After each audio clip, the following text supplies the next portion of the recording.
Bismillahirrahmanirrahim. Assalamualaikum warahmatullahi wabarakatuh. Waalaikumsalam warahmatullahi wabarakatuh.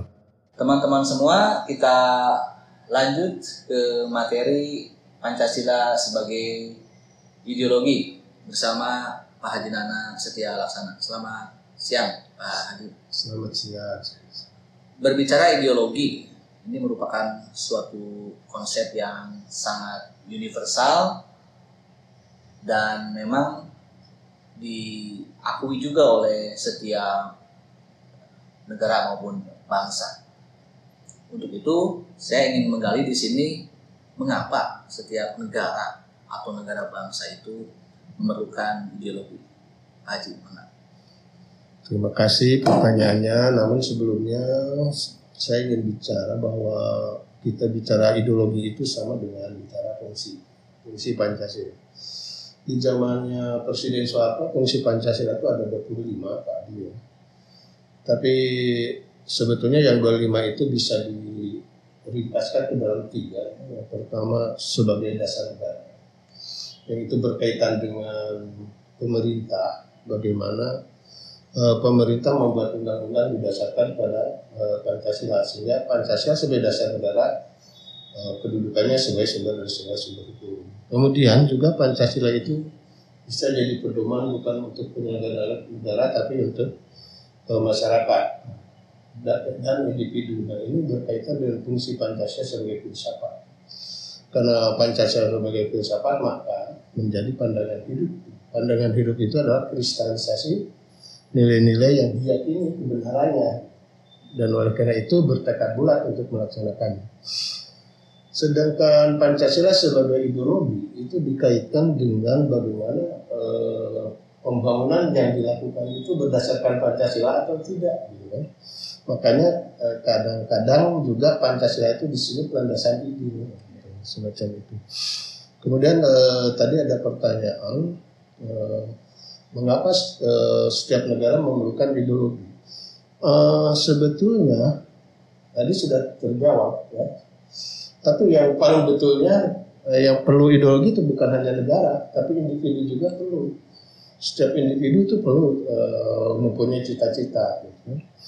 Dan kalau manusia tidak bercita-cita, nantinya kelakuannya kurang terarah. Misalnya, bisa saja ada mahasiswa masuk perguruan tinggi, tapi dia itu nggak yakin jurusan yang dia capai itu apakah jurusan itu akan menjamin kehidupannya sesuai dengan cita-citanya. Atau bisa saja mahasiswa masuk suatu perguruan tinggi tapi merasa jurusannya tidak sesuai dengan cita-cita. Tapi kalau yang begitu kaitannya dengan kepuasan, karena saya pernah dengar juga ceramah dari seorang petinggi dari ITB. Hampir 80% mahasiswa ITB itu katanya merasa salah ngambil jurusan. Tapi setelah diselidik secara psikologi, mengapa dia merasa salah mengambil jurusan? Karena dia sudah mencapainya jurusan yang dia cita-citakan. Sedangkan manusia kan tidak pernah puas, ya. Kalau sudah tercapai dia ingin apa lagi? Dia sudah punya motor, ingin punya mobil, sudah punya mobil ingin punya pesawat, kan seperti itu. Nah, itu mungkin mengapa ada mahasiswa yang mengatakan setelah tercapai jurusannya merasa salah jurusannya, semacam itu. Masyarakat juga begitu, mungkin perlu misalnya dirumuskan tujuan dan visi daripada misalnya kegiatan RW. Nah, apalagi tadi negara-negara itu kan harus punya landasan idealnya, landasan ideal dalam pembangunannya yang dimana harus dilaksanakan mungkin secara RIF, ya. Kalau di lembaga itu kan RIF, induk pengembangan, kemudian ke Renstra, Renov, dan mungkin RAP, anggaran pertanian. Nah itu ya, jadi itu mutlak. Manusia hidup harus punya cita-cita. Negara bukan organ itu hidup, organisasi. Perlu ideologi. Begitu kan? Buktinya bahwa ideologi itu merupakan sesuatu yang diinginkan tuh bagaimana? Ya, buktinya Bapak sendiri punya cita-cita. Buktinya itu setiap orang punya cita-cita. Itu bukti bahwa ideologi diinginkan. Kita pasti menginginkan sesuatu. Dan yang dicita-citakan oleh negara Indonesia adalah alinea 2 pembukaan UUD 45 menuju masyarakat adil dan makmur, kan? Atau lengkapnya mengantarkan rakyat Indonesia ke depan pintu gerbang kemerdekaan Indonesia yang bersatu, berdaulat, adil dan makmur. Jadi yang menginginkan ideologi negara Indonesia itu pendiri negara berarti kan ya, founding fathers. Ya, biasanya stakeholder ya punya. Misalnya perusahaan juga kan yang punya. Ya jangan sampai misalnya generasi sekarang merubah keinginannya, merubah cita-citanya, jangan sampai seperti itu. Karena ini kan yang diinginkan sudah jelas kan. Jadi patokannya bahwa negara lahir berdiri sudah ada tujuan atau keinginannya atau bahasanya ideologi. Sebetulnya merubah boleh saja, tapi yang dirubah itu jangan hal-hal yang dasar, karena ada 3 kan. Ada yang dasar, ada instrumen, dan ada yang praktis. Kalau yang praksisnya misalnya tadinya mau di tingkat RI atau di tingkat negara tadinya mau membangun ini, kemudian misalnya diganti dengan pembangunan ini, sebenarnya itu. Tapi tidak di dasar, di hal-hal yang dasar. Oke, kita lanjut, Pak. Ya. Dari pengertian ya, ada yang disebut dengan pengertian secara sempit, ya, dalam arti sempit dan dalam arti luas itu maksudnya itu bagaimana, Pak? Kalau dalam arti luas dulu ya, dalam arti luas bahwa ideologi itu ilmu tentang cita-cita. Dan ideologi itu asal kata dari ideal. Ideal dan ide itu asal kata dari ideal. Jadi yang luas itu adalah ideal. Dan di dunia ini nggak ada yang hal-hal yang ideal. Adanya di akhirat. Yang ideal itu adanya di akhirat. Itu menurut Pato. Jadi nggak ada yang namanya wanita ideal. Wanita ideal itu nanti di akhirat. Yang namanya bidadari kan gitu. Keluarga tidak ada keluarga ideal kecuali nanti di surga lah seperti itu. Nah, dunia ini adalah imitation of ideal. Imitasinya dari alam-alam ideal. Itu mungkin dalam arti luasnya. Dalam arti sempitnya ya ideologi tadi dipakai landasan di dalam membangun negara. Misalnya ideologi kita, ideologi Pancasila itu adalah landasan untuk membangun negara melalui GBHN, garis-garis besar. Kalau dulu ya garis-garis besar haluan negara. Kemudian ada jangka panjang 25 tahunnya kalau yang dulu gitu, 5 tahunnya, yang per tahunnya, Nah, selain itu tadi juga disebutkan oleh Bapak tentang bahwa Pancasila itu merupakan atau ideologi itu merupakan salah satu fungsi dari Pancasila, itu sebagai ideologi. Tapi secara spesifik di sini juga di bab ini ada fungsi khusus dari ideologi itu. Ya. Saya kira apa? Ya. Itu di halaman berapa ya? Itu di halaman 78. Ya, nanti mahasiswa ya lihat di halaman 78. Di antaranya fungsi ideologi itu adalah yang pertama sebagai struktur kognitif ya. Yang keduanya orientasi dasar. Di orientasi dasar tuh biasanya karena kan suka bicara kuliah itu 4-1-1-1 gitu. 4 tahun Anda harus lulus, 1 tahun harus kerja, 1 tahun harus nikah. Orientasi dasar atau orientasi dasar itu semacam begini.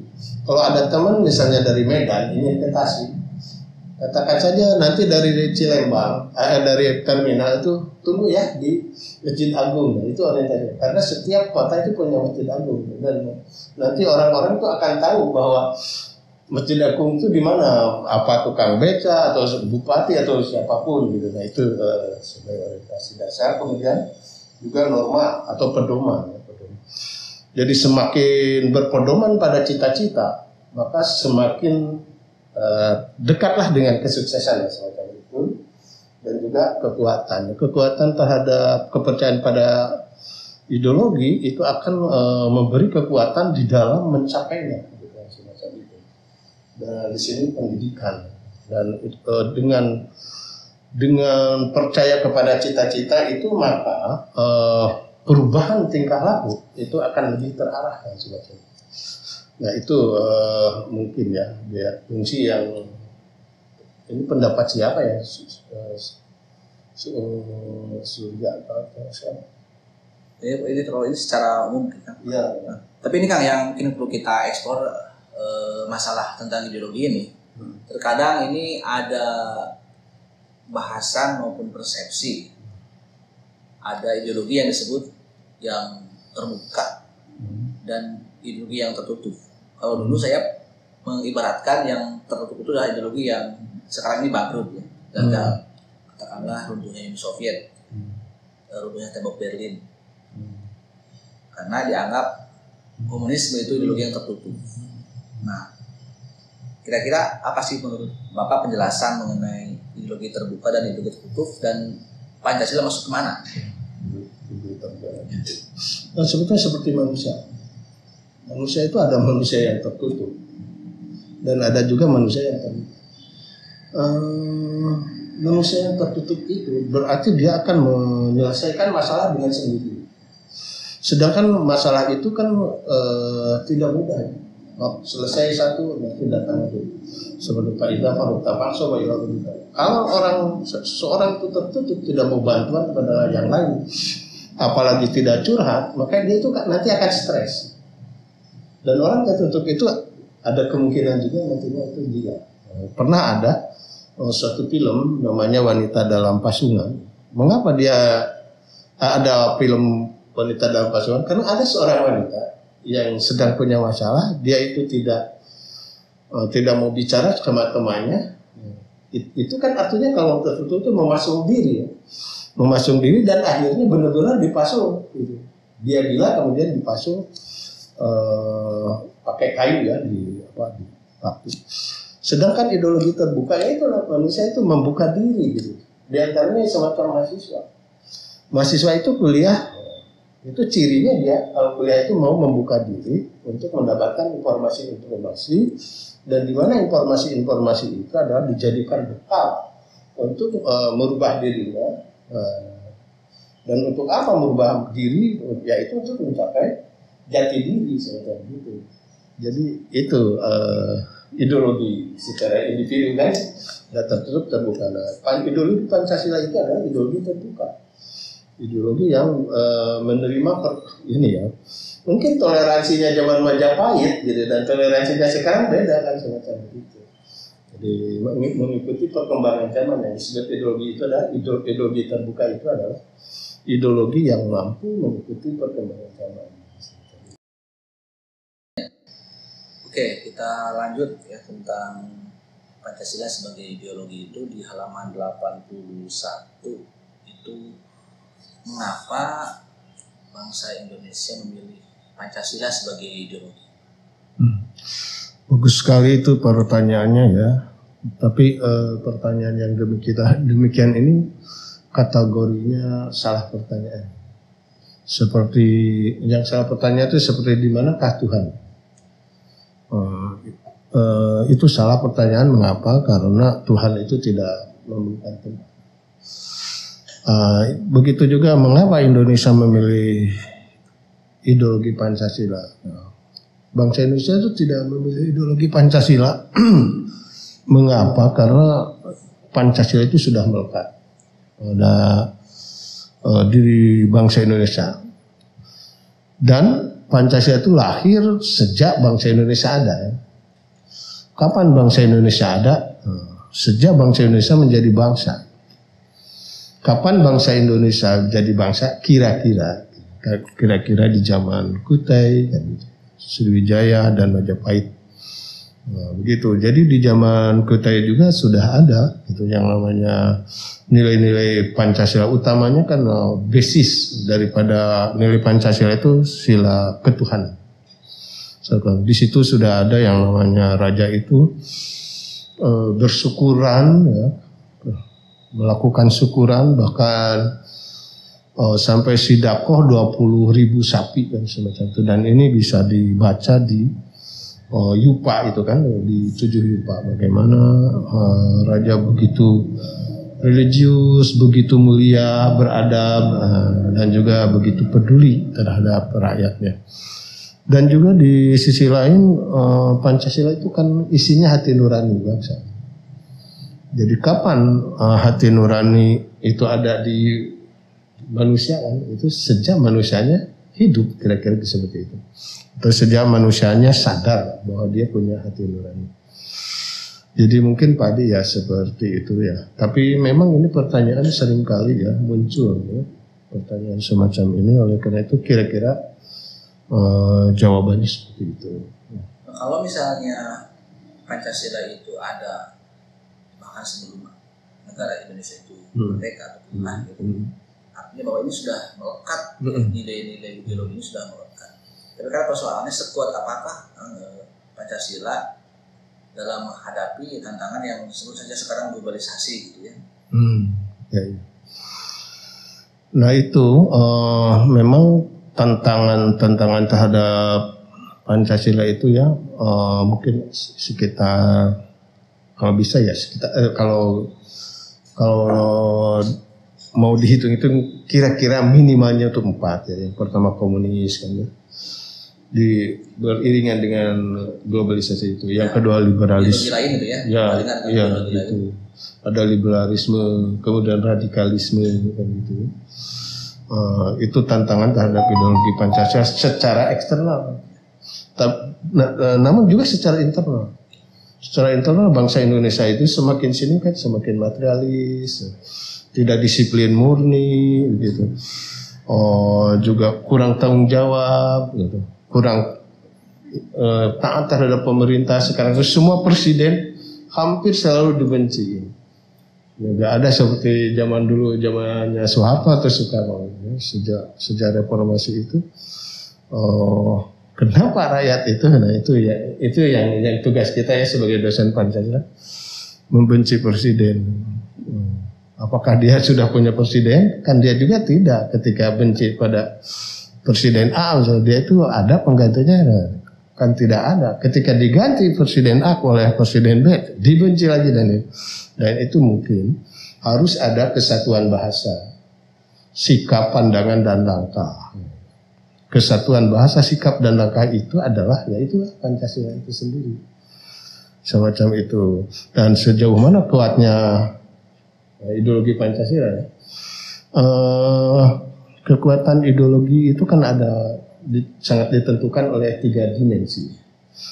Yang pertama dimensi idealitas, ya. Yang kedua dimensi fleksibilitas, ya. Dan yang ketiga dimensi realitas. Ya. Yang pertama dimensi idealitas. Ya.